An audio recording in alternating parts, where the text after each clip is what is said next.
Recently, I took a bike ride and I bike fairly often, 3 to 5 times a week. What was difficult or challenging about a bike ride I had recently was that I was faced with an 18-mile-an-hour wind. Those of you who ride bike, those of you who run, I think you understand just how challenging that can be, facing a substantial level of wind coming at you. And as I finished up my bike ride and as I was just kind of doing my cool down, I was thinking about a couple of things in that there's a couple of different ways in which we have headwinds in our lives. And there's two key areas that really came to mind. The first was spiritual, and the second was financial. And getting into the spiritual side of things, I started to think about some of the headwinds that we all face in our lives from a spiritual standpoint. We have lots of different distractions that kind of prevent us from getting into a deeper, closer relationship with Christ. Some of those can be from very good areas. They can be from our family. They can be different obligations on that front. They could even be obligations at church or in our day-to-day lives.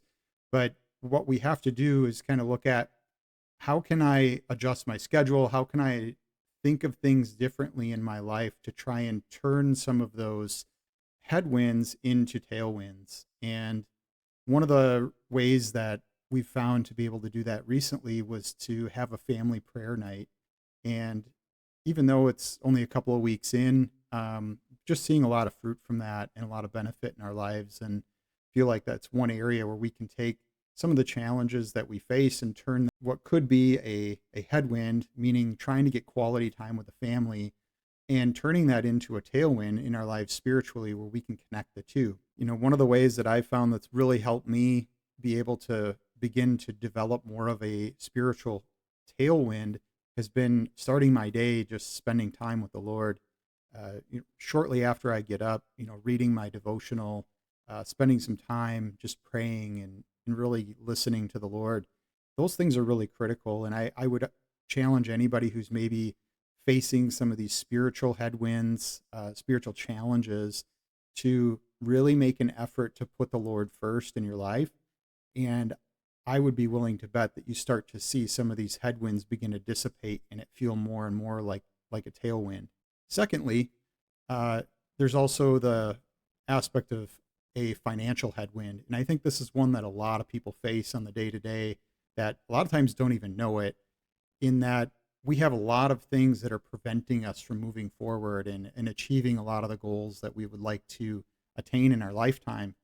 That can be, the increased cost of goods in general that I think a lot of people are facing.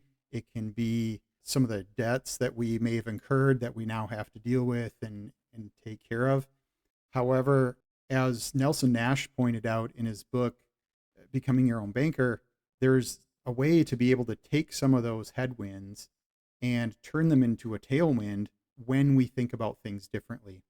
And much like on my bike ride, when I finally made that shift from heading southwest and turning back around and getting that tailwind and picking that up and just feeling a sense of relief and an increase in speed, there's a way to do that in our lives, both financially and spiritually. And on the financial side, it for us, for myself personally, and our family, it's been implementing Nelson Nash's Becoming Your Own Banker concept and really allowing our money to have multiple jobs at a given time, allowing us to get ahead and take some of those debts that we had and actually allow them to help us create a positive movement forward.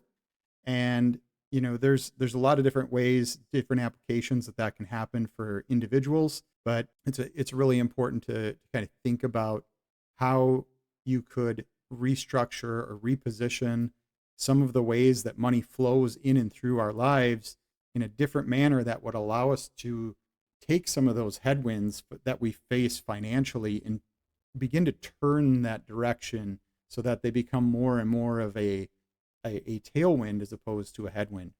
Now, the reason we tend to face a lot of these things is that conventional finance tells us to try and save 10%.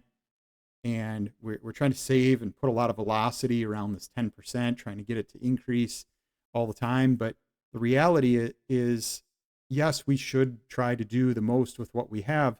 At the same time, we have 90% of our money flowing through our lives that isn't helping us attain those long-term goals.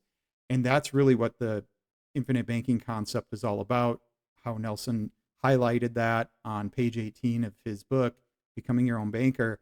It allows us to begin to see how we can adapt and how we can think differently and use and create a system that would allow some of that financial headwind to change direction and become a tailwind and help us increase maybe that 10% that most people are so often chasing, and increase that to 15% or 20% or 30%.